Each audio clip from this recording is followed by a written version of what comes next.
الدين والصلاة والسلام على من كان نبيا وآدم بين الماء والطين وعلى آله وأصحابه أجمعين أما بعد فأعوذ بالله من الشيطان الرجيم ببركة بسم الله الرحمن الرحيم قل إن كنتم تحبون الله فاتبعوني يحببكم الله ويغفر لكم ذنوبكم والله غفور رحيم صدق الله مولانا العظيم وبلغنا رسوله النبي الأمين المتين المبين الكريم ونحن على ذلك لمن الشاهدين والشاكرين والحمد لله رب العالمين শ্রদ্ধেয় উলামায়ে কেরাম, বয়োজ্যেষ্ঠ ইসলাম দরদি হিতাকাঙ্ক্ষী রসুল প্রেমিক শ্রোতা ভাতৃবর্গ, পর্দার আড়ালের মাতা ভগ্নীগণ, সেনাসিস কচি কচি বাচ্চারা, সকলকে জানাই আমার অন্তরের আন্তরিক অভিনন্দন, শুভেচ্ছা, সালাম। আসসালামু আলাইকুম ওয়া রাহমাতুল্লাহি ওয়া বারাকাতুহু। সমস্ত প্রশংসা বিশ্ব নিয়ন্তা, বিশ্ব বিধাতা মহান করুণাময় রব্বুল আলামিনের জন্য, যিনি আপনাদেরকে ও আমাদেরকে নিজ নিজ জায়গা থেকে সরিয়ে এই ইলিয়াস সাহেবের বাড়িতে আসার এবং মিলাদ মাহফিলে বসার আল্লাহ তৌফিক দান করেছেন। তিনার এই শুকরিয়া আদা করি। কোরআনের পরিপূর্ণ ভাষায় নেকির আশায় বলুন আলহামদুলিল্লাহ। তারপরে পরে ধর্মের নেতা, উদার চেতা, গায়েবের সংবাদদাতা, ভবিষ্যৎ নেতা ও বক্তা হযরতে আব্দুল্লাহর কলেজার টুকরা, হযরতে মা আমিনার প্রাণের টুকরা, হযরতে দায় হালিমার আখর তারা, জিনার রাজিতে রাজি স্বয়ং খোদা তাআলা, যিনি নিজ হস্তের দ্বারা সেই দিনে খুলবেন নবী জান্নাতের তালা, সেই নবী মুস্তাফার উপরে অন্তর খুলে প্রাণ ভরে ভক্তি সহকারে নবীকে হাজির ও নাজির জেনে ও মেনে নিজ নিজ পবিত্র জবান থেকে সুরে সুর মিলিয়ে এক বাক্যে পাঠ করি আল্লাহুম্মা আমিন।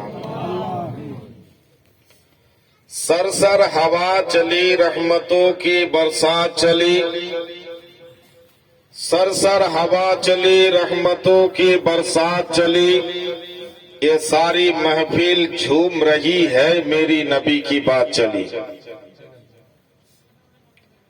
दस्ते बुला लो अर्श का जीना बना दिया, दस्ते बुला लो अर्श का जीना बना दिया, तूने मोहम्मद इस घर को मुनव्वर बना दिया।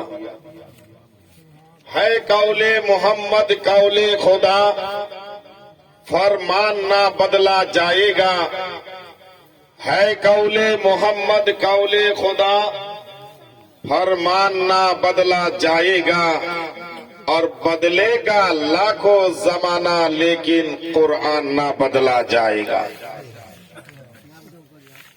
যদি বুঝেন তো একটু সুবহানাল্লাহ আলহামদুলিল্লাহ পড়বেন, আর যদি না পারেন, না বুঝেন, তাহলে আরো বেশি করে দুবার করে বলবেন। নাকি বুঝলে একবার পড়বেন, না বুঝলে দুবার। বুঝলে বুঝতেই পারলাম না তো কি করে আবার দুবার পড়বো, কখনই বা পড়বো। যাই হোক, ভূমিকায় বেশি যাব না। ঠান্ডার সময় ফাঁকা আসমানের নিচে ইলিয়াস ভাইয়ের ঘরের ছাদের উপরে অল্প সময়ের জন্য এসেছি। ইনশাআল্লাহ আমার দিকে দৃষ্টিপাত করবেন, মনোযোগ দিবেন। আমি ধৈর্য সহকারে কিঞ্চিত পরিমাণের মধ্যেই গুরুত্বপূর্ণ কিছু আলোচনা রেখে ইনশাআল্লাহ বিদায় নিব। তার আগে আসুন আপনার নবী আমার নবী তথা বিশ্বের নবী আকাই নামদার মাদানীকে তাজদার নবী মুস্তাফার ভালোবাসা নিজ নিজ কলবে বা দিলের মধ্যে একটু জায়গাটা দিয়ে দেন, বলুন সুবহানাল্লাহ। সেই জায়গাটা দেওয়ার জন্য আমাদেরকে সেই জায়গাটা একটু পরিষ্কার করতে হবে। পূর্বে এই যেমন ছাদ ছিল ইলিয়াস ভাই, এই জায়গাটা কিন্তু ভালো হয়তো এক আধবার ঝাড়ু দিল, তারপর আর তো গুরুত্ব দেয়নি। আর আজকে মিলাদ মাহফিল তো ভালো করে পরিষ্কার করে ঝেড়ে ঝুড়ে পলিথিন বিছিয়ে উপরে ফিরে আবার একটা পলিথিন টেঙ্গে আপনার কত সুন্দর করেছিলেন নাই তো? তাহলে এটা দেওয়ায় পরিষ্কার করার জন্য ঝাড়ুর দরকার, আর এই কাপড় পরিষ্কার করার জন্য সার্ফ বা সাবানের দরকার, আর দিলের ময়লাকে পরিষ্কার করার জন্য নবীর দরুদের দরকার, বলুন সুবহানাল্লাহ। সেই নবীর উপরে একবার মহব্বতের সহিত দরুদ পাঠ করে জায়গা একটু ফাঁকা করে দুই একটি কথা বলবো, ওই ভালোবাসাটা ওখানে যেন স্থানটা পেয়ে যায়। আসুন নবীর মহব্বতে পড়ি আল্লাহুম্মা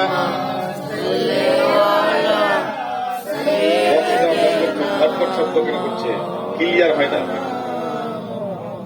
বক্স।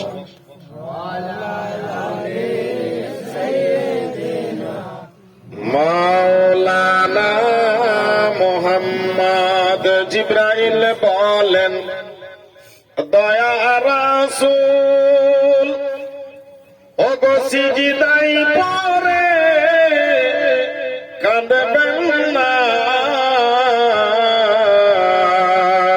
জিবরাইল বলেন, দয়া রাসূল ওগো সিজদাই পড়ে কাঁদবেন না।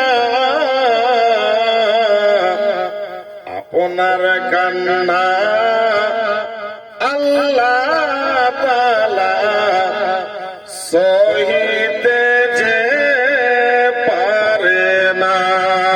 আল্লাহুম্মা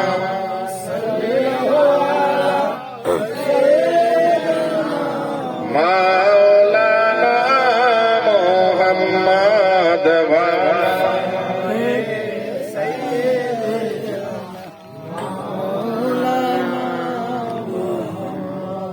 আপন আপন কররে মন, কেউ তো তোমার আপন নয়। আপন আপন কররে মন, কেউ তো তোমার আপন নয়। আর যিনি তোমার হবেন আপন, যিনি তোমার হবেন আপন, তিনি তো সোনার মদিনা। আল্লাহুম্মা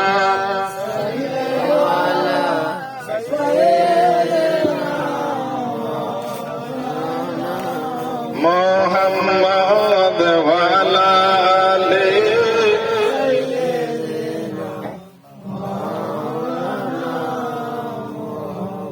বিরাদর মিল্লাত ইসলামিয়া, আজকে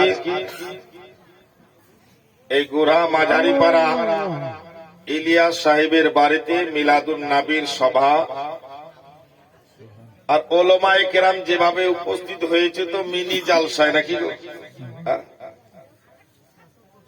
উদযাপিত করা হয়েছে যে উদ্দেশ্য, যে আশা ও আকাঙ্ক্ষা নিয়ে সকলেই অবগত রয়েছেন। আল্লাহু সামাদ, ওনারই লাদলা দুলারা লাগতে জিগার কলেজার টুকরা সন্তান জহির উদ্দিন গতকালকে সুন্দরপুর মাদ্রাসা থেকে আলিমে দিন সুন্নতে রসুলের মাথার তাজ, অর্থাৎ আমাদের চলিত ভাষায় মৌলবি পাস করে এলো, বলুন সুবহানাল্লাহ। এবং সেই খুশিতেই বলেন, আর সেই সন্তানের আনন্দের উদ্দেশ্যই বলেন, বা সন্তানের এই লাভবানের দিকে ফলো করে ইলিয়াস ভাই নিজেই খুশি খুশি হয়ে আজকে যাবতীয় এই ব্যয় মাহফিলে রসুল, নবীর ভালোবাসার মাহফিল, দুয়ার মাহফিল, জিকির আজকারে মাহফিল, ওলামায়ে দ্বীনদেরকে উপস্থিত করিয়ে আজকে এই সভাকে উদযাপিত করেছেন। আল্লাহ রাব্বুল আলামিন যেন ওনার আশা ও আকাঙ্ক্ষা পূর্বে কবুল করে নেবার পরে তার সন্তানকে যেন দ্বীনে ইসলামের প্রতি মহব্বত রেখে ইসলামের খিদমত করার আল্লাহ যেন তৌফিক আতা করেন, বলুন আল্লাহুম্মা আমিন। তো বলার উদ্দেশ্য হচ্ছে যে পূর্বে আজকে ছিল কি অবস্থায় আর আজকে এই বাড়িতে এর ফলাফলটা কি রয়েছে আমরা অনেকে জানি না, আবার জেনেও জানি না। বলে কেন? আজকে একটা যে কোনো কাজ করতে যান ইসলামের নীতি অনুযায়ী মৌলবি না হলে হবে কি? হবে না।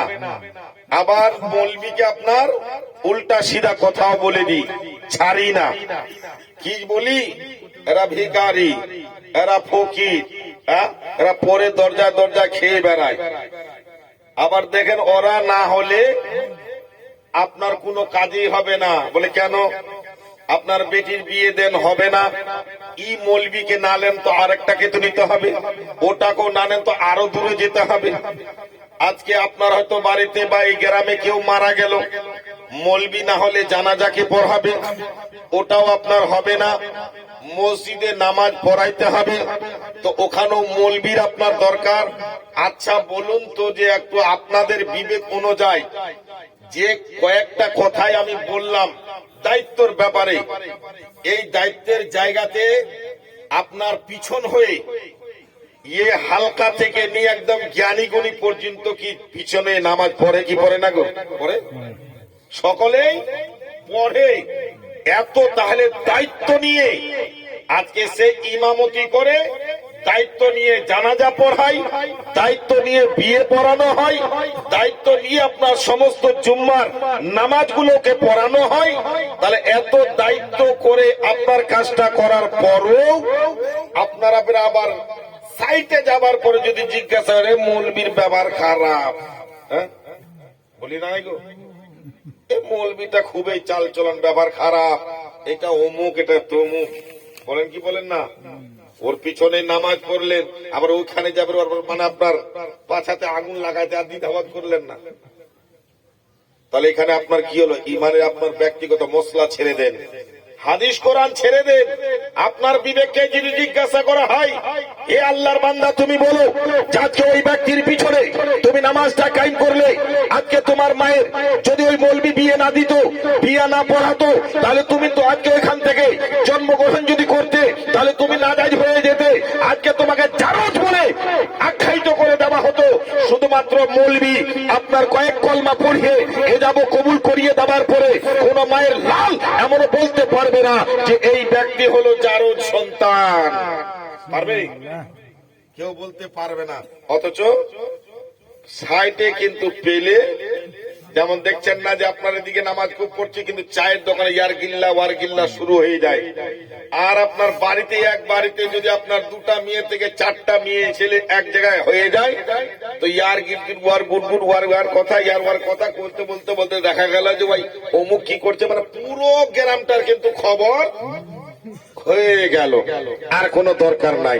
তো যাই হোক বিরাদার, সেদিকে যাচ্ছি না। আমি বলতে চাচ্ছি এটাই, যে এই বাড়ির মধ্যে আগে পূর্বের দিকে ফলো করে দেখা যাচ্ছিল সাধারণ হিসাবে, পাবলিক হিসাবে, বলে ইলিয়াস ভাইকে যদি বলা হয়, বলে তুমি আরবি পড়েছো, বলে না আমি পড়িনি। কোরআনটা পড়েছো, বলে না অতটা শিক্ষা অর্জন করিনি। হাদিসের ব্যাপারে তুমি জানো, বলে না অতটা আমি জানি না। বলে মুসলা মোসালের ব্যাপারে তুমি জানো, বলে না অতটা জানি না। জানাজার ব্যাপারে তুমি অতটা জানো, বলে না জানতে পারিনি। আজকে এই শিক্ষাটা আমার মধ্যে নাই যে রাসূলুল্লাহ সাল্লাল্লাহু তাআলা আলাইহি ওয়াসাল্লাম বলে দিয়েছে, তালাবুল ইলমে ফরিদাতুন আলা কুল্লি মুসলিমিন ওয়াল মুসলিমাত, প্রত্যেক নর নারীদের উপরে শিক্ষা অর্জন করা ফরজ। এই শিক্ষাটা আমরা করতে পারলাম না, বা শিক্ষাটাও করতে পারিনি। কিন্তু তার মধ্য থেকে আল্লাহুস সামাদ, তার ঔরস থেকে একটি সন্তান ইয়ে আহলে রাসূলের প্রতি ভালোবাসা রেখে, নবীর প্রতি ভালো মহব্বত রেখে হাদিস ও কোরআনের প্রতি ভালোবাসা রেখে দেওয়ার পরে মাথার তাজ নবীর সুন্নতে রাসূলের পাগড়ি পরিধান করলো। বলুন সুবহানাল্লাহ। বলে এটা কি হবে?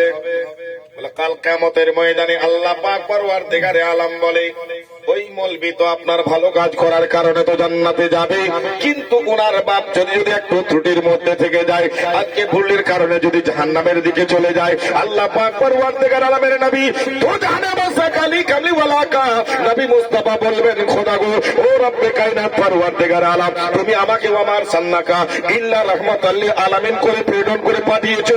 ও রব্বুল আলামিন, আজকে তোমার বান্দা হয়ে আজকে এই জাহান্নামের দিকে চলে যাচ্ছে, কিন্তু আমি নবী মুস্তাফা হয়ে আমি ওনার সন্তানকে জান্নাতে দিব, ওনার আব্বাজানকে জাহান্নামে দিব, এটা আমার মধ্যে আসবে না, আমি এটা কখনো সহ্য করতে পারবো না। আল্লাহ বলবে, আমার হাবিব, আমার মুস্তাফা, তুমি কি চাও? বলে রব্বুল আলামিন কিছুই চাই না, বাপ বেটা জান্নাতি। বলুন সুবহানাল্লাহ। বলে এইটুকুই শুধু সম্মান নয়, বলে ওনার আব্বার পাথার উপরে একটা বিরাদার বিশাল আকারে বলে একটা পাগড়ি পরিধান করিয়ে দেওয়া হবে,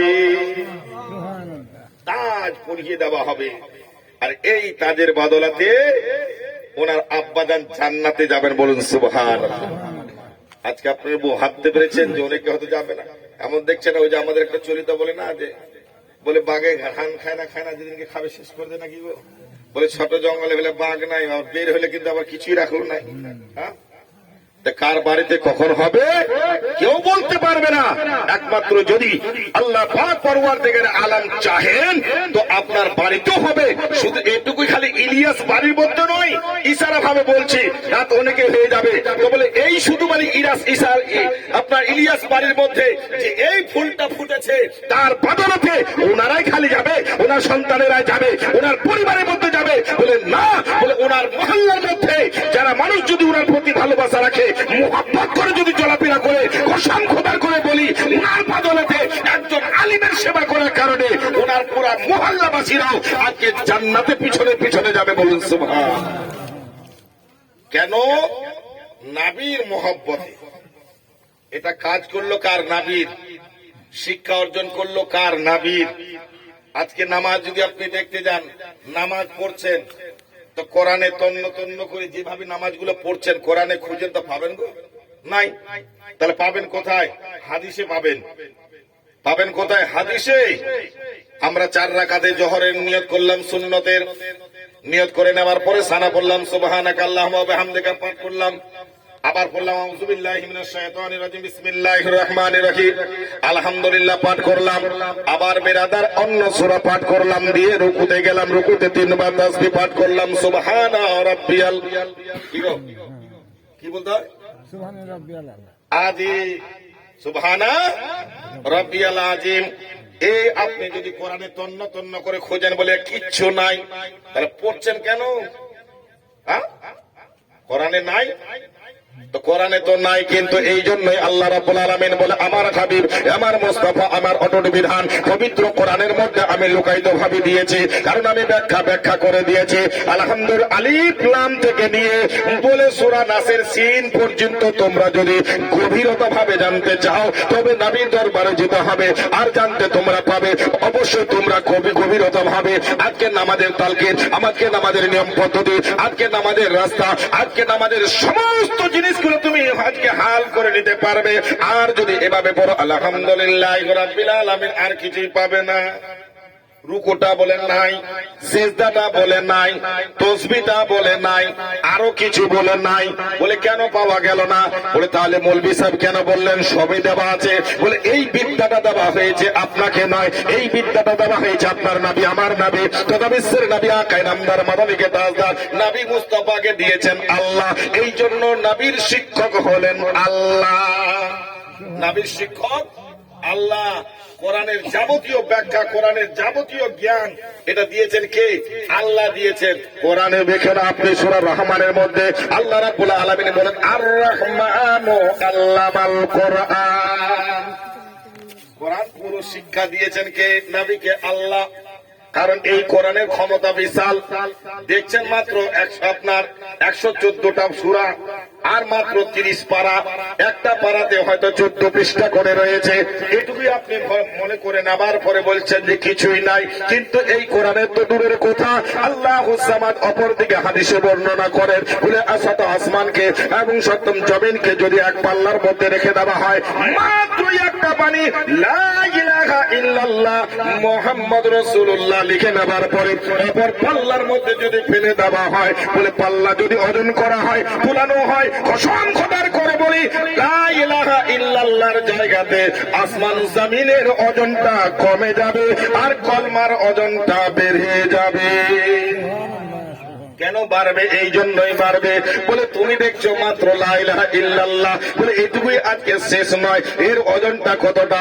যখন আল্লাহ রাব্বুল আলামিন কোরআনকে নাজিল করে পাহাড়ের মধ্যে যখন নেক দেওয়া হয়েছিল, দিতে চাচ্ছিলেন, আল্লাহ পাক পরওয়ারদিগার আলমের দরবারে পাহাড় বলছেন, খোদা গো, তোমার অটুট বিধান পবিত্র কোরআন আমার পাহাড়ের উপরে নাজিল করিও না।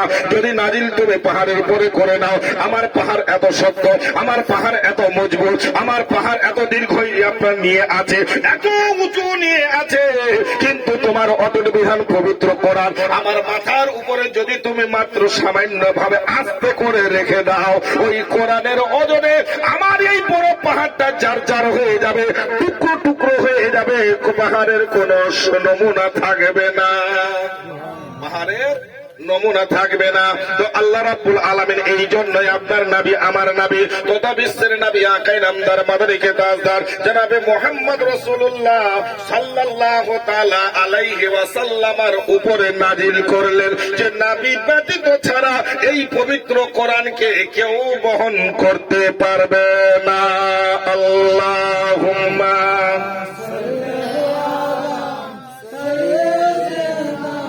মাওলানা মুহাম্মদ ওয়ালা মাওলানা মুহাম্মদ সাল্লাল্লাহু আলা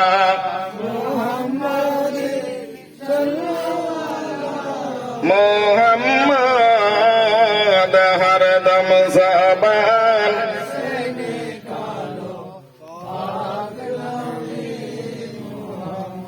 हरदम ज़बान।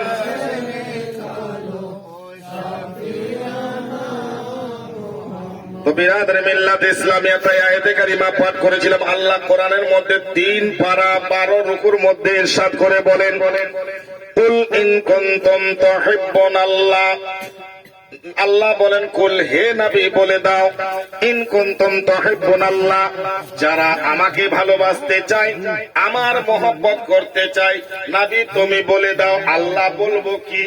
আল্লাহ বলে ফাত্তাবিউনি, আমার মহব্বতের আগে যেন তোমার মহব্বত করে বলুন সুবহানাল্লাহ। বলে তোমার মহব্বত করলে আল্লাহর মহব্বত কি করা হবে?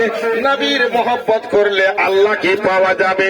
আল্লাহ রাব্বুল আলামিন বলে, আমার হাবিব, আমার মুস্তাফা, এটাও তুমি জানিয়ে দাও, বলে তোমার মহব্বত করলে আমার মহব্বত পাওয়া যাবে কি যাবে না? আয়াতটা বলে দাও, ইউহিব্বুকুমুল্লাহ, বলুন সুবহানাল্লাহ।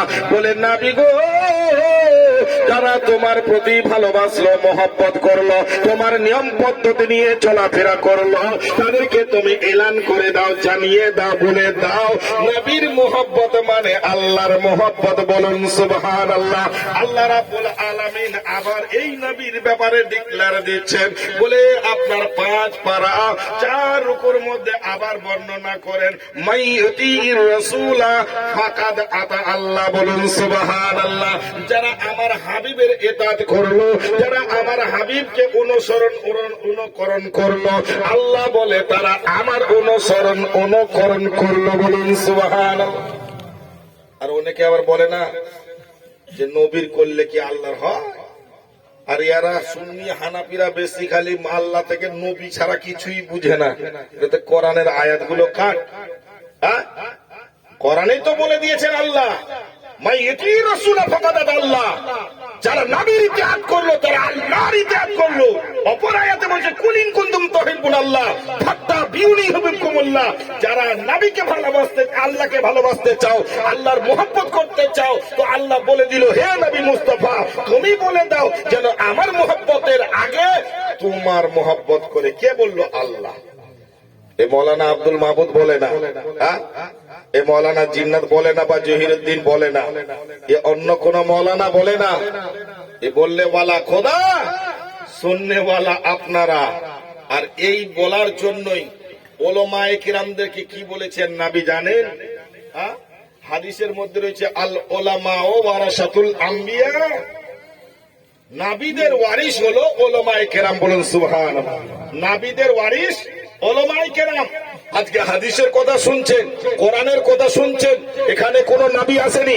আপনার নবী আমার নবী, গোটা বিশ্বের নবী আসেনি। এখানে মুসা কালিমুল্লাহ আসেনি, এখানে ঈসা রুহুল্লাহ আসেনি, এখানে ইব্রাহিম খলিলুল্লাহ আসেনি, এখানে ইসমাইল জাবিহুল্লাহ আসেনি, এখানে ইউসুফ আলা নবী কিনা আলাইহিমুস সালাতু তাসলিম আসেনি।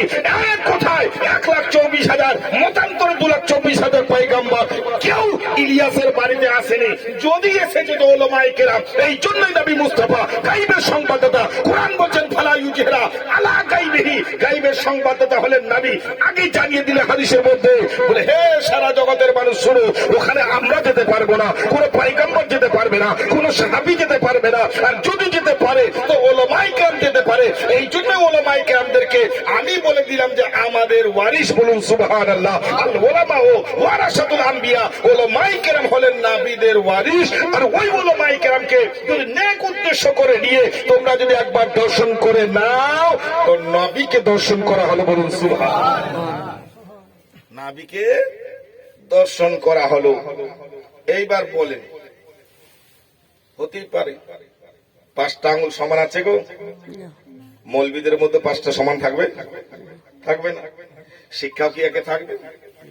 বুদ্ধিও কি একই থাকবে? কথার ঢাল ঢুজ কি একই থাকবে? কিছুই থাকবে না। কারণ মানুষ মাত্রায় ভুল হয়, তার সংশোধনের রাস্তাও আছে। আজকে আমি চলে এসেছি আপনার সাথে খুব গলাবাজি করে বলছি, আমার ভুল নাই, হ্যাঁ, কিন্তু এর মাপ আছে। এই যে রাস্তা দিয়ে বের হলাম, 2টা মেয়েকে দেখতে পেলাম, গুনাহ হয়ে গেল, আমার গুনাহ হয়ে গেল। পারবেন আপনি রক্ষা করতে? রাস্তায় এলাম, কত মেয়ে ছেলে দেখলাম, কত বেটা ছেলেকে দেখলাম, আর কত রকমের ডিজাইন ডাজাইন দেখলাম। দেখলাম কিনা নাই? পারবেন চোখকে আটকাইতে? হ্যাঁ, কেউ পারবে না। এমন একটা কথা বলার পরে মানুষের তো এটা একটা আলাদা জিনিস, আকর্ষণ জিনিস একটা। হ্যাঁ, এটা কে দিয়েছে? আল্লাহ তো দিয়েছে। আজকে একটা মেয়ে ছেলে একটা বেটা ছেলের মধ্যে একটা আকর্ষণটা কে দিয়েছে? আল্লাহ দিয়েছে।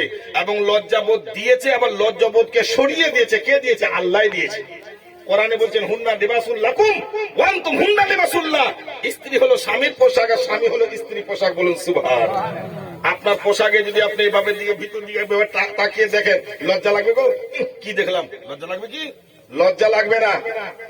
কথা শুনতে একটাই লাগবে, খারাপ লাগবে, কিন্তু মনে নয়, মশলার ব্যাপার বলছি। লজ্জা লাগবে না বলে আপনার স্ত্রীর কাছে আপনি যাবেন, যাবার পরে আপনার স্ত্রী দেখা গেল শরীরে কাপড় নাই, আপনি প্রবেশ করলেন, আপনার স্ত্রী আপনাকে দেখে নেবার পরে তাড়াতাড়ি করে কি শরীরটা ঢাকবে গো? যেমনকার তেমনই থাকবে। কেন থাকবে? আমি যদি ওখানে যাই, অন্য যদি কোনো ছেলে যায় বা পরপুরুষ যদি যায়, বলে সঙ্গে সঙ্গে আপনার মাথায় ঢাকা দিতে লাগবে, বলে আপনার শরীরে কাপড় না থাকলে আপনার আঁচলখানা দিয়ে ঢাকতে লাগবে। আপনার যে জায়গাতে শরীরের মধ্যে মাথা থেকে নিয়ে পা পর্যন্ত কোনো জায়গায় যদি আপনার খালি থাকে, সেটা ঢাকার জন্য ব্যতিব্যস্ত হয়ে থাকবে। কিন্তু স্বামী যদি সেখানে যায়, আপনার বিবি ব্যতিব্যস্ত হয় না। স্বামী সেখানে যদি উপস্থিত হয়ে যায়, স্ত্রীর যদি শরীরে কাপড় না থাকে, আপনার বিচারিত হবে না। কারণটা হলো এটাই, আল্লাহ পাক পরওয়ারদিগার আলম বলে এই স্ত্রী পোশাকটা হলো স্বামীর জন্য, আর স্বামীর পোশাকটা হলো স্ত্রীর জন্য। কোরআন বলছেন হুন্না লিবাসুল লাকুম ওয়া আনতুম হুন্না লিবাসুল্লাহ। স্ত্রী হলো স্বামীর জন্য পোশাক, আর স্বামী হলো স্ত্রীর জন্য পোশাক। এই জন্য স্বামীর কাছে স্ত্রী কোনো লজ্জা বোধ করে না, আর স্ত্রীর কাছে স্বামীও লজ্জা বোধ করে না। বলে অনেকে আছে না, হ্যাঁ, দেখা যায় এখনকার তো মানে বুঝতে পেরেছেন মডার্ন যুগ চলে গেছে। ঘরের মধ্যে থাকলে স্ত্রী থাকলেও আপনার লুঙ্গি খুলে আবার হাফ প্যান্ট করছে। না, কখনো নয়। এই ধরনের ব্যবহার আচার আপনি স্ত্রীর কাছে করবেন, কিছুই হবে না, কোনো অসুবিধা নাই। কিন্তু ইসলামিক বিধান অনুযায়ী আপনি মনে করবেন এই ঘরের ভিতরে আমি ছাড়া আর কেউ নাই, আমি ছাড়া আমার বিবি ছাড়া আর কেউ নাই, এখানে কেউ দেখতে পাবে না, দরজা লাগিয়ে দিয়েছি আর কেউ দেখতে পাবে না। আল্লাহ পাক পরওয়ারদিগার আলম বলে, এ আমার বান্দা শোনো, প্রত্যেকটা জায়গার মধ্যে আমার ফেরেশতা নির্ধারিত করে আছে। তুমি ঘরের ভিতরে থাকো, লুকায়িত ভাবে থাকো, যেখানে তুমি থাকো, আজকে তুমি এটা মনে করছো, তার থেকে আরো বেশি যদি জানতে চাও, তোমার দিল থেকেও আমি আল্লাহ তোমার কাছে আছি। বলুন সুবহানাল্লাহ। তোমার দিল থেকেও আমি আল্লাহ আরো নিকটে আছি। তাহলে আল্লাহ যখন নিকটে থাকবে তো আল্লাহ দেখতে পাচ্ছে কি পাচ্ছে না? আপনাকে না বলো কিছু, কিন্তু আল্লাহ দেখতে পাচ্ছেন যে আমার বান্দা শরীরের মধ্যে কাপড় নাই, বলে কাপড়টা খুলে দিল, বলে হাফ প্যান্ট আপনার পড়তে লাগলো, বলে আপনার যেটা সবচেয়ে আওরাত, বলে যেটা ঢাকা ওনার জন্য সব সময় সর্বদার জন্য ফরজ, এই ফরজটাকে অবলম্বন করলো, অন্য গুনাহ না হলো। এই ফরজটা অবলম্বন করার কারণে আল্লাহ তার আমল নামায় এই ফেরেশতা, এই বাম ফেরেশতা গুনাহ লিখতে শুরু করে দিল। আপনি জানতে পারলেন না? আপনি জানতে পারলেন না, গুনাহ হলো না? তাহলে এই গুনার জন্য ফের আবার মাপেরও রাস্তা আছে। বলে কি আছে? যেমন আপনার এই মাসটা কি চলছে গো জানেন? সবে মেরাজ বলছে, পরবের হিসাবে বলছে, কিন্তু মাসটার নাম হলো রজব মাস। আজকে রজব মাসের কত তারিখ জানি না, আজকে যাই হোক একটু খবর রেখেছে, হয়তো মনে ডেট দরকার পড়েছে নাকি। আজকে 12 তারিখ, মানে উনার নিয়ম অনুযায়ী 11 আর ইসলামিক অনুযায়ী হলো 12। বলে কেন? এই জন্যই ইংরাজি থেকে ধরতে গেলে কিন্তু 11 এখনো চলছে, আর আরবি থেকে ডেট ধরতে গেলে এখন বাংলা আপনার 12 পড়ে গেছে, আর বাংলা থেকে ধরলে কিন্তু এখনো পড়েনি। জানেন বাংলা থেকে কখন তারিখ পাল্টায়, কয়টার সময় জানেন কেউ? এই যে রাত 12টার বলছে, ওটা ইংরাজি। রাত 12টার পরে ইংরাজি তারিখ চেঞ্জ হয়, বাংলা কয়টার সময় পাল্টায় কেউ জানে না। আবার আমরা কি বাঙালি, বাংলা পড়ি, সব জানি। কে বললো যেটা? সব ভাষার চেয়ে কঠিন ভাষা, কঠিন শিক্ষা হলো বাংলা ভাষা, সবচেয়ে কঠিন ভাষা। কিন্তু আমরা বাংলা ভাষা বলি না, এটা মাতৃভাষা। আমরা গেলাম মক্কায় উমরা হজ করতে, তো হজ করতে গেলাম আমরা, তো আমরা দুই একজন আরবি থেকে বলছি, আমরা ঠিক বুঝতে পারছি এবং বলতে পারছি। আমরা অত স্পিড বলতে পারবো না, কেন? ওটা তো রানিং নাই। আমরা যতই বলতে চাই, কিন্তু স্পিড অত বলতে পারবো না ওনাদের মতো। আমি যেভাবে বাংলা বলতে পারছি, বিহারিরা আপনার এভাবে কি বাংলা বলতে পারবে? পারবে না, লেটার পেটার শুরু করে দিবে। তো যাই হোক, এমন করে আমার ভাষা বলছে তো কিছুই বুঝতে পারি না। ওই আরবে এমন ভাষা বলছে বুঝতে পারি না। মদিনায় গেলাম, 8 দিন থাকলাম, ভাষা বললো কিছুই বুঝতে পারলাম না। বলে কেন? ওদের ব্যক্তিগত মাতৃভাষা, মাতৃভাষা হলো ওদের আলাদা, তো আমাদের এটা ভাষা হলো আলাদা। এই বাংলা ভাষার মধ্যে কত রকমের ভাষা আছে জানেন? এতে বাংলার মধ্যে ফার্সি আছে, বাংলা আছে, আরবিও আছে, উর্দু আছে, হিন্দিও আছে। একদম ডাই খিচড়ি, ডাল খিচড়ির মতন হয়ে আছে। তো যাই হোক বেরাদার, বলতে চাচ্ছিলাম বাংলা থেকে তারিখ চেঞ্জ হয় সকালবেলায়, বাংলা থেকে তারিখ চেঞ্জ হয় সকালবেলায়, আর আরবি থেকে তারিখ চেঞ্জ হয় সূর্য ডুবার সময়, মানে সন্ধ্যাবেলায়। এই জন্য আমরা রোজার মাসের চাঁদ উঠলে আমরা প্রথমে তারাবি পড়ি না নাই গো? তো এখনো তো আপনার রাত্রি 12টা হয়নি, তো এখন তারাবি কেন পড়বো? কালকে পড়বো। হ্যাঁ, রাত্রি 12টার পরে হবে না, রাত্রি 12টার পর পড়বো, আর না হলে কালকে রাত্রেবেলায় পড়বো। কিন্তু আবার পড়ে নিচ্ছি এখন, এই জন্যই পড়ি যে আমাদের তারিখ শুরু হয়ে গেল, প্রথমেই আমাদেরকে আগে তারাবি থেকে শুরু করতে হবে। আমরা প্রথমে তারাবি পড়ি, কিন্তু এটা বুঝি। আর ওদিকে কিন্তু যদি রাত 12টা 1টার পর যদি চাঁদের খবর হয়েছে, তো বলছে কালকে ঈদ হবে, শোনা যাবে না। বলে মক্কায় করেছে, মক্কায় বলেছে। ধরো এদের এমনও এলাকা আছে যে মক্কাটা এদের হচ্ছে মশলা। হ্যাঁ, মক্কায় যা করবে ইমাম, ওইটাই আমাদের মশলা। কখনো নয় মক্কা আমাদের মশলা নয়, মদিনা আমার মশলা নয়। আল্লাহু সামাদ। বলে মদিনাকে যদি বলা হয় মদিনার জায়গাটার নাম কি ছিল? বলে মদিনার জায়গার নাম আপনার মদিনা ছিল না, মদিনার জায়গাটার নবী মুস্তাফা যাবার পরে আপনার মদিনা করে দিল সোনার মদিনা। বলুন সুবহানাল্লাহ। বিরাদর মিল্লাতে ইসলামিয়া। তাই কবি বলছেন, আমার সোনার মদিনা, এই আমার প্রাণের মদিনা, এই আমার সোনার মদিনা, এই আমার প্রাণের মদিনা। না, সবে ভুলিব কিন্তু তোমায় ভুলতে পারি না, সবে ভুলিব কিন্তু তোমায় ভুলতে পারি না।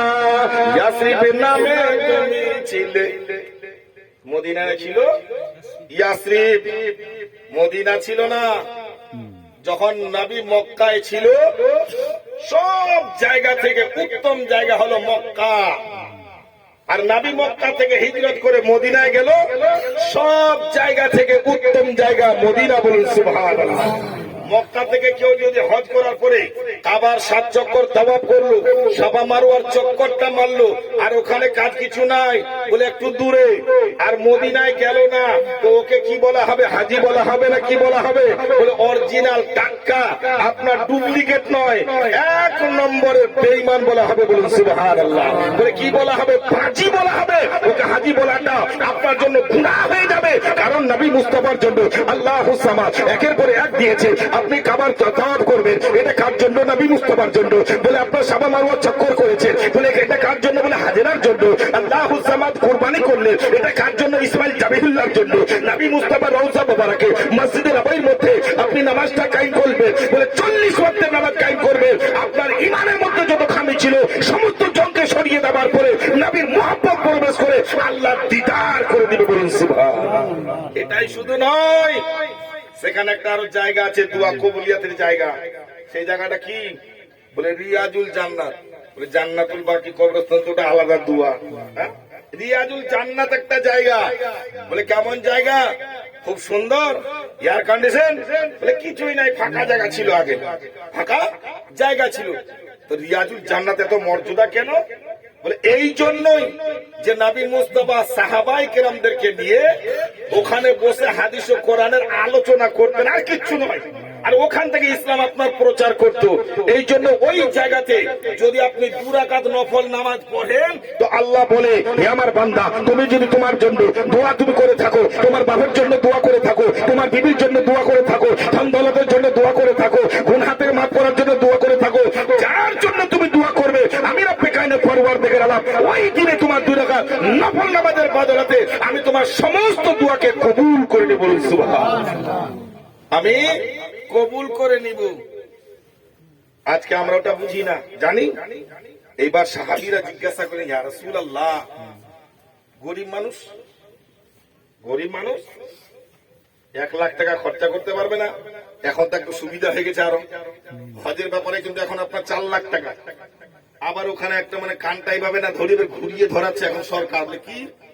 বলে 3,70,000, 3,70,000। মানে মনে করলেন যে 4 লাখ টাকা, 4 লাখ 10 লাখ ছিল, মানে 30-40 হাজার টাকা কমে যাচ্ছে, তাহলে কমিয়ে দিয়েছে। কিন্তু আপনি বুঝতে পারেননি। বলে আপনি যখন হজ করতে যেতেন 4 লাখ টাকা দিয়ে যেতেন, যাবার পরে কিন্তু আপনাকে মক্কাতে যাবার পরে ওখানে 30 দিরহাম দিয়ে দিতে হতো, অর্থাৎ 40,000 টাকা আপনাকে ব্যাগ দেওয়া হতো। আর এখন আপনি 3,70,000 যাবেন, তো ওখানে যাওয়ার পর কানা করিও পাবেন। কি হলো গো? আপনাকে ছাড় করলো? হ্যাঁ, ছাড় দিল কি? কনসেশন করলো? কিছুই করলো না। অথচ বলছে যে 40,000 টাকা কম নিচ্ছে। ওরে খুব সরকার উপকার করছে আমাদের, কিন্তু কোন দিকে যে খানকার হচ্ছে আমরা বুঝতে পারি না। যাই হোক, বিরাদরে মিল্লাতে ইসলামিয়া, তো বলতে চাই যে সেই রাসূলুল্লাহ সাল্লাল্লাহু তাআলা আলাইহি ওয়াসাল্লামের কাছে আরজ করলেন, হুজুর, গরিব মানুষ মক্কাও যেতে পারবে না, মদিনাও যেতে পারবে না, কোন মতন করে খেটে খুঁটে একদিন কাজ করে 2 দিন খাচ্ছে, ওই পয়সাতে। এমনও হাই ব্যাপার নয়, কিন্তু তাদের মনে ইচ্ছা আছে, ইয়া রাসূলুল্লাহ, ইয়া হাবিবাল্লাহ, নবী গো, আমরা মক্কায় যেতে পারবো না, মদিনায় যে আপনার জিয়ারত করতে পারবো না, ওই রিয়াজুল জান্নাতে যাবার পরে 2 রাকাত নফল নামাজ পড়তে পারবো না, ওই জান্নাতুল বাকি মাটি যেই জায়গাতে যদি কোনো মানুষ মাটি দেওয়া হয়, এবং যে মাটি দেওয়া আছে নবীর দুয়ার বদলতে, ওই জান্নাতুল বাকি কবরস্থানে যত মাইয়াত আছে বিনা হিসাবে তাদেরকে জান্নাতে দেওয়া হবে। ওই জায়গার মাটিটাও আমি চুনতে পারলাম না, ওই জায়গাতে জিয়ারতটা করতে পারবো না। ইয়া রাসূলুল্লাহ, ইয়া হাবিবাল্লাহ, নবী গো, আমার ভাগ্যে তো জুটবে না, কিন্তু তার কিছু কি ফলাফলটা আমরা পাবো না। নবী আমার বলে, ও সাহাবে রাসূল, তোমরা এলান করে দাও, জানিয়ে দাও, আমি নবী মুস্তাফা, আমি দয়ার ভান্ডার, আমি রাহমাতাল লিল আলামিন। আল্লাহ আমাকে পাঠিয়েছে ওই গুনেহগার উম্মতের জন্য, ওই গুনেহগার উম্মতীদের জন্য যারা মদিনায় যেতে পারবে না, মক্কায় যেতে পারবে না, তারা কেঁদে কেঁদে চোখের পানি ভাসিয়ে দিবে, ওই ব্যক্তিদের জন্য আমি হলাম রহমত। বলুন সুবহানাল্লাহ। বলে গরিবেরা ছাড়া বড় লোকেরা মিলাদে যায় না, গরিবেরা ছাড়া বড় লোকেরা জালসায় যায় না, দূরে দূরে চেয়ারে বসে ঘুরে ঘুরে চলে আসে। কিন্তু ওই মিলাদ মাহফিলে যারা গেল, ওই মিলাদ মাহফিলে যারা যোগদান করলো, ওই আলিমে দ্বীনের কথাগুলো শ্রবণ করলো, আমি নবী মুস্তাফা বলি, রিয়াজুল জান্নাতে 2 রাকাত নফল নামাজ পড়াতে যে সওয়াবটা রয়েছে, এবং দোয়া করলে আল্লাহ যেটা কবুল করে নাই, আমার ছোট উম্মতেরা, আমার গরিবেরা উম্মতেরা ওই মিলাদ মাহফিলে যাবার পরে, মিলাদ শুনে নেবার পরে 2 হাত তুলে যদি দোয়া চায় আর নিজের জন্য যদি প্রার্থনা করে থাকে, আমি নবী মুস্তাফা তাদের জন্য সুপারিশ করে আমি আল্লাহ জান্নাতে দিব। বলুন সুবহানাল্লাহ। জান্নাতে, জান্নাতের মালিক আল্লাহ, বন্টনকারী কে গো? নবী মুস্তাফা। সমস্ত জিনিসের মালিক আল্লাহ, বন্টনকারী হলো নবী মুস্তাফা। তো যাই হোক, বিরাদারে মিল্লাত ইসলামিয়া, সেই আপনার নবী, আমার নবী, তথা বিশ্বের নবী, আকায়ে নামদার, মাদানীকে তাজদার জনাবে মুহাম্মদ রাসূলুল্লাহ সাল্লাল্লাহু তাআলা আলাইহি ওয়াসাল্লাম বলেন, ইয়াসরিব নামে তুমি ছিলে কলঙ্কনের দেশ, খারাপিতে ভর্তি ছিল তোমার পরিবেশ। ইয়াসরিব নামে তুমি ছিলে কলঙ্কনের দেশ, খারাপিতে ভর্তি ছিল তোমার পরিবেশ। আর নবীর ছোঁয়ায় পেয়ে তুমি, আর নবীর ছোঁয়ায় পেয়ে তুমি সোনার মদিনা, সবে ভুলিব কিন্তু তোমায় ভুলতে পারি না। আমার সোনার মদিনা, আমার প্রাণের মদিনা, আমার সোনার মদিনা, আমার প্রাণের মদিনা, সবে ভুলিব কিন্তু তোমায় ভুলতে পারি না। আল্লাহুম্মা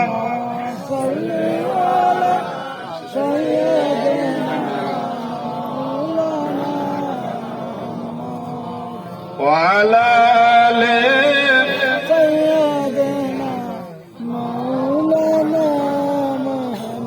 সাল্লাল্লাহু আলা মুহাম্মাদিন। হরদম ज़बान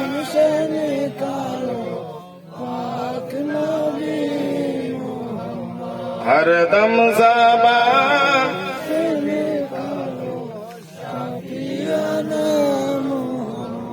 বিরাদরে মিল্লাত ইসলামিয়া। তো আয়াতে কারিমা পাঠ করেছি, কুল ইন কুনতুম তুহিব্বুনাল্লাহ ফাত্তাবিউনি ইউহিব্বুকুমুল্লাহ। আর ব্যাখ্যা বলছি না, এক কথায় যে আল্লাহকে ভালোবাসতে গেলে আগে নবীকে ভালোবাসতে হবে। তাহলে নবীকে পাবো কিভাবে? নবীকে পাওয়া তো অসম্ভব। আপনি কোথায় পাবেন? নবীকে পাবেন তো পাওয়া যাবে না। তাহলে নবীর ভালোবাসা কিভাবে করব? তো নবী মুস্তাফা আমার বলেন, ও সাহাবায়ে কেরাম, তোমরা বলে দাও, আমার মিলাদ মাহফিলে যারা যোগদান করলো, মিলাদ মাহফিলে যারা শরীক হলো, তারা আমার সঙ্গে নিসবত করে নিল। বলুন সুবহানাল্লাহ।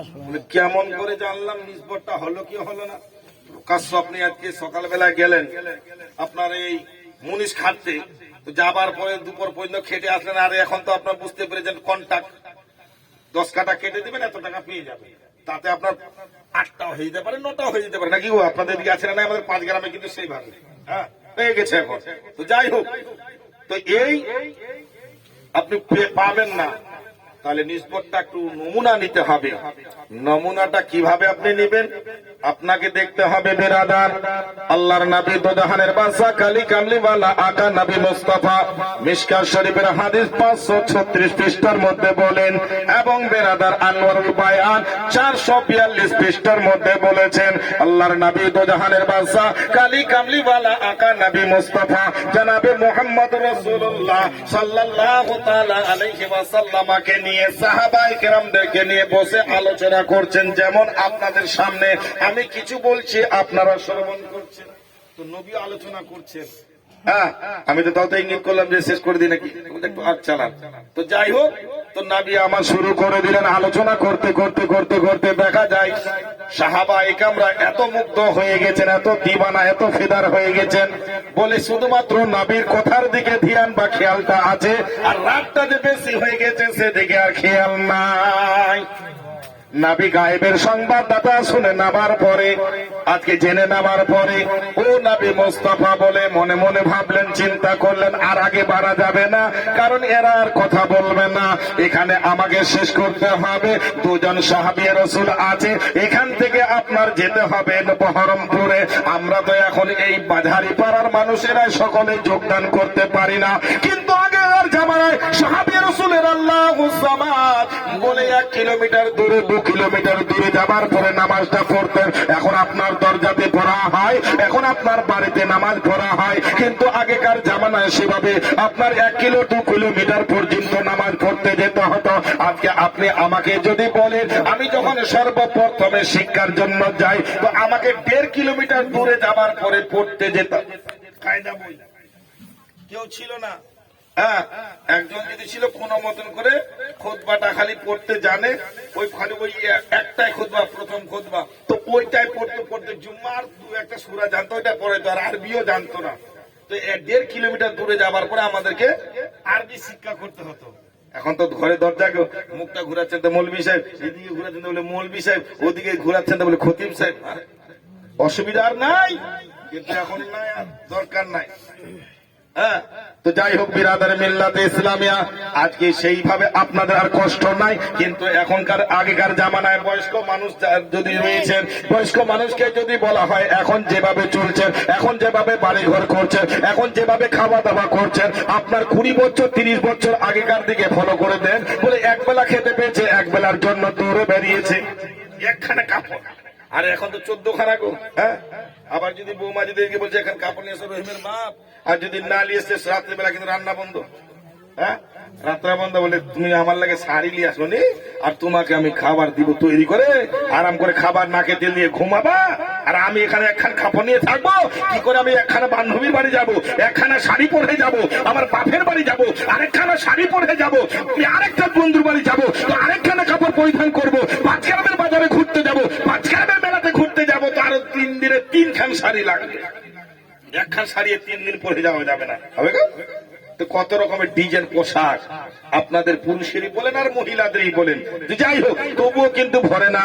বিরাদর মিল্লাত ইসলামিয়া, আপনার নবী আমার নবী তথা বিশ্বের নবী আকায়ে নামদার মাদানিকে দাসদার জনাবে মুহাম্মদ রাসূলুল্লাহ সাল্লাল্লাহু তাআলা আলাইহি ওয়াসাল্লাম বলে আপনার সমাপ্ত করে দিলেন। সমাপ্ত করে দেওয়ার পরে এই সাহাবী রাসূলরা এক এক করে আপনার বের হতে লাগলেন, বলে আপনার কাছে কাছে যারা ছিল চলে গেল, আর যারা দূরে ছিল কিন্তু যেতে পারে না, কিছু দূর যাবার পরে অন্ধকার, বলে এখনকার ডাইনে বামে বিদ্যুৎ বা কারেন্ট আপনার জন্য রয়েছে, আপনার কোনো অসুবিধা নাই। কিন্তু আগেকার জামানায় আল্লাহুস সামাদ বলে এই লাইন কারেন্ট কিছু ছিল না। তো এই সাহাবী রাসূল থমকে দাঁড়িয়ে গেল, আর দাঁড়িয়ে যাবার পরে আর কোনো কথা বলতে পারে না। আপনি যদি হতেন, আমি যদি হতাম, নবীর কোনো জ্ঞান নাই, মৌলভীর কোনো জ্ঞান নাই, বলে এত রাত্রি হয়ে গেল আপনার বক্তব্য ছাড়েন, বলবেন না গো? ছাড়েই না, এত রাত হয়ে গেছে, ছাড়েই না। আল্লাহুস সামাদ, কিন্তু বিরাদার সাহাবী রাসূল কোনো প্রশ্ন করে না, থমকে দাঁড়িয়ে আছে। আপনার নবী আমার নবী গায়েবের সংবাদদাতা সাহাবী রাসূল বলে আব্দুর রহমান পিছনে আসো। ইয়া রাসূলুল্লাহ, লাব্বাইক হুজুর হাজির। বলে তোমাকে চিন্তা করতে হবে না, সামনে যাও। নবীকে আর কোনো কথা বললো না, নবী জেনে নিয়েছেন কিসের আপনার দরকার রয়েছে। নবী মুস্তাফা বলল, সামনে যে তোমার এই শুকনো জ্বালানি খানা আছে, এই শুকনো লকড়িখানা আছে, ওই ডালখানা শুকনো ডাল তুমি নিয়ে আসো। নবী মুস্তাফার নিকটে আনলেন। নবী আমার বলে, সাহাবী রাসূল ওই ডালখানা তুমি আমাকে দাও। নবীকে যেমন হাতের মধ্যে দেওয়া হলো, নবী আপনার হাতের মধ্যে টাচ করে নিলেন, জড়িত করে নেওয়া হলো, নিসবত করে দেওয়া হলো। আর নিসবত করে দেওয়ার পরে সাহাবী রাসূলকে বলল, এ সাহাবী রাসূল, এই লাঠিখানা নিয়ে নাও, যেখানে প্রয়োজন হবে সামনে তুমি আনবে, আর প্রয়োজনটা দূর হয়ে যাবে। বলুন সুবহানাল্লাহ। প্রয়োজন দূর হয়ে যাবে, অসুবিধা হবে না। কিন্তু সাহাবী রাসূলদের বিশ্বাস, নবী বলেছে কোনো অসুবিধা নেই। যেমন হযরতে আলীকে নবী আমার বিছানায় শুয়ে রেখে দিলেন, আর নবী চলে যাবেন হিজরত করে মদিনায়। তো কি করলো, আবার আলীকে বললো, আলী আজকে কিন্তু আমার এই বিছানাতে আমাকে মনে করে জালিমরা কিন্তু বললাম চালাবে, তীর চালাবে, চাকু চালাবে, মেরে ফেলবে আমাকে। কোথায় ওদের আলোচনা হয়ে গেছে, সবকারে বলছি। তো তাই নাকি যাচ্ছে বলুন? এরকম ধরনের যদি আপনাকে বলি, বা আপনি যদি আমাকে বলেন যে এক টুকরা আমি এদিক দিয়ে যাচ্ছি, আপনার পাঁচগ্রাম মাদ্রাসায় যাব, কি উত্তরমোড় বাজার মসজিদে যাব, বলে বসিয়াতে পুলিশ নাই, আর ওইখানে কিন্তু 4-5 জন কিন্তু মানে মানুষ গুন্ডা বা ডাকায় আপনার ছিনতাই করার জন্য এই যন্ত্রপাতি নিয়ে কিন্তু দাঁড়িয়ে আছে। আচ্ছা বলেন তো আমি যেতে পারবো? হ্যাঁ, মৌলবি হয়ে কমতো নাই, বলে পীর হাত চমকে দেবে, অবস্থা খারাপ। তাহলে আর ওখানে যাওয়া যাবে না। কিন্তু বিরাদার, এ সাহাবী রাসূল হযরতে আলীকে বলা হলো, এ হযরতে আলী এই বিছানায় কিন্তু আমাকে মনে করে বললাম চালাবে, আমাকে মনে করে ছুরি চালাবে, আমাকে মনে করে আজকে জবাই তোমাকে করবে। কিন্তু বিরাদার, ও আলী তুমি শুনে নাও, আগামী কালকে আবার সকাল বেলায় তোমার সঙ্গে আমার মদিনায় দেখা হবে। আবার মদিনায় দেখা হবে। তো আলীর এবার পাওয়ারটা দেখেলেন। আলী বলছে, কার মায়ের লাল এমন আছে রে যে আমাকে জবাই করতে পারে, আমাকে মারতে পারে? যদিও মারে তো নবীকে দেখা না হওয়ার আগে কেউ ক্ষমতা নাই। বলুন সুবহানাল্লাহ। মারা তো দূরের কথা, একখানা শরীরের রূপ পর্যন্ত আমার দেখা করতে পারবে না। বলে, ইয়া রাসূলুল্লাহ, ইয়া হাবিবাল্লাহ, ফিদাকা ইয়া বিউম্মি, আমার পিতা মাতার জন্য আপনার প্রয়োজন কুরবান। নবী গো, আপনি চলে যান, আপনার বিছানায় আমি কালো কম্বল থেকে আমি ঘুমিয়ে গেলাম। বলুন সুবহানাল্লাহ। কিন্তু পারলো? পারেনি। অধিকার বলছি না, পারেনি। দেখছে আলী, অনেকে চলে এলো, এসে বলছে মার, ও বলছে মার। বলে, আরে মারবি তো, দুশ্মনকে যখন মারবি চোখে চোখে দেখবো তো রাখতে হবে, আর বেশি করে মার ধরতে হবে, তো মজা লাগবে। আর চোখ বন্ধ করে খালি হুড়িয়ে যায় না, বম্বল চালিয়ে যায়, হাতটা পাবো গো? পাবে কি? কেউ পাবে না। আর দেখছি এই লোকটা খুবই দুশ্মনী করেছে আমার, আর বেশি করে, আর একটু মুখটা খিচড়ি করে মুখে মধ্যে একদম মেরে দেওয়া হচ্ছে, বললাম জানা নাই গো। তাহলে কত সাতটা মিটছি। ই আমার 1 নম্বর দুশ্মন, আর পারলো না, একে শেষ করতে টুকরো টুকরো করে দিলাম, যার করে দিলাম, আপনার পুরো শরীরের মধ্যে বললাম চালিয়ে দিলাম। কিন্তু আর যদি চোখ বন্ধ করে যতই মারি, কি করলাম না করলাম, স্বাদই পেলাম না। তো একজন বলছে, এই স্বাদ পাওয়া যাবে না, ওর কম্বলটা খুল দেখ। তো যেমন কম্বলটা খুলছে তো দেখা যাচ্ছে যে এখানে তো নবী নাই, আলী। বলুন সুবহানাল্লাহ। বলে, একে মেরে আর কিছু হবে না, এ তো আমাদের দুশ্মন নয়, কিন্তু এখন তুই যদি মেরে দিতিস তাহলে এর জবাবটা কি দিতিস? কি দরকার ছিল আজকে আলীকে মারার? বলে, মারার দরকার ছিল নবীকে, কিন্তু নবীকে না মেরে তুমি একে মেরে দিলে, এটা আমরা আপনাকে কৈফিয়ত দিতে পারতাম না। এই জন্য বলি, যাকে ওর চেহারা দেখবো মারবো, মুখ থেকে তোমরা এই কম্বলখানা সরাও। দেখলো আলী, কিন্তু মারা হলো না। তাই নবী মুস্তাফা আমার বলেছিলেন, এখানে মারার জন্য আসবে, এটা সত্য, আজকে ছুরি নিয়ে আসবে, এটা সত্য, আমাকে মনে করে বললাম চালাতে যাবে, এটাও সত্য, আর তুমি আমার সঙ্গে কালকে মদিনায় দেখা করবে, এটাও সত্য। বলুন, কারো মেনে হবে না, পারবে না কেউ। তো বিরাদারে বিল্লাত ইসলামিয়া, এই সাহাবী রাসূলের বিশ্বাস, নবী বলে দিয়েছে কোন অসুবিধা নাই। তো এই সাহাবী রাসূল বের হয়ে চলতে লাগলো। যাবার পর কিছু দূর যাবার পরে মক্কার সময়, মক্কার সরজমিনে কোথায় পাহাড়, কোথায় উঁচা, কোথায় নিচা, কোথায় কাকর, কোথায় পাথর, কোথায় কি। এখন তো প্লেন হয়ে গেছে, এখন মারবেন, এখন এমন মারবেন বসিয়েছে, যতই রোদের তাপ হোক আপনি পা দেন, গরম নাই, গরম না। কিন্তু কিছু কিছু জায়গায় আছে এখনো ওগুলা লাগাইতে পারেনি। তো যাই হোক, তো নবী মুস্তাফা বলে দিয়েছেন। কিছু দূর যাবার পরে কিন্তু এখানে খাল আছে না সাপ আছে না কি আছে জঙ্গলে কিছু বুঝতে পারছেন না, বলে এবার কি করবো? হ্যাঁ, নবী তো বলেছে কোনো যদি অসুবিধা হয় লাঠিখানা সামনে করে দিবে, আর যেমন পিছন থেকে লাঠিখানা সামনের দিকে করলেন। আল্লাহ হুসামাদ, কসম খোদার করে বলি, ও নবী মুস্তাফা হাত মোবারকের সঙ্গে এই লাঠি শুকনো জ্বালানি খানা নিসবত করে নাবাতে, জড়িত করে নাবাতে, আল্লাহ হুসামাদ, যে লাঠি আপনার মধ্যে কোনো ক্ষমতা ছিল না, কাঁটা ছিল না, শুকনো জ্বালানি ছিল, আগুনের মধ্যে ফেলে দিয়ে চলে যেত, ওই লাঠি থেকে এমন আলো দিতে লাগলো বলে আপনাদেরও আমাদের এলাকার এ সমস্ত হেলোজি ওই লাইটের জায়গাতে ফেল হয়ে যাবে। বলুন সুবহানাল্লাহ। নবী মুস্তাফার নূরানি তাই মাসলাকে আলা হযরত আজিমুল বরকত মুজাদ্দিদ দ্বীন মিল্লাত ইমাম আহমদ রেজা খান ফাজিলে বেরলি ইরশাদ করে বলে, चांद से रोशनी देना ये भी क्या इंसाफ की बात है, चांद में रोशनी देना ये भी क्या इंसाफ की बात है, अरे चांद में तो दाग है, मेरे मुस्तफा का चेहरा साफ है। বলুন সুবহানাল্লাহ।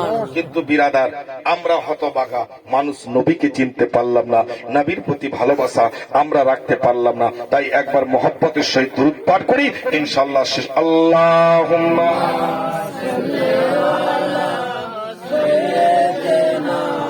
মাওলানা মুহাম্মদ ওয়ালা